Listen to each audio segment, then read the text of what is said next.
জুমা নামাজ পড়তে আসি। আসলে কি হবে, পত্রিকাওয়ালারা পত্রিকা দেয়, পত্রিকা নিতে নিতে আসি। আমার কাছে প্রতি সপ্তাহে খবর আসে বিভিন্ন জায়গায়, বিশেষ করে নিচের হলে যেখানে ইমামকে দেখা যায় না, বসে বসে পত্রিকা পড়ে। এ খুতবা চলা অবস্থায় পত্রিকা পড়ে। আউযু বিল্লাহ। এই পত্রিকা পড়লো, পত্রিকা পৃষ্ঠা উল্টালো, একটি ছোটখাটো যদি একটা পাথরকে এরকম এরকম করে, রাসূলুল্লাহ সাল্লাল্লাহু আলাইহি ওয়াসাল্লাম বলেছেন তার জুমা বাতিল হয়ে গেল। জুমা বাতিল হয়ে গেল।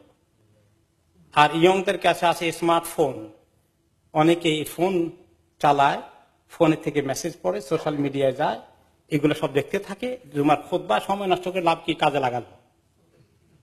এত দুর্ভাগা আমরা। এই ফোন হাতাহাতি যদি করে, কোন মেসেজ যদি দেখে, কোন মেসেজ যদি দেয়, জুমা বাতিল।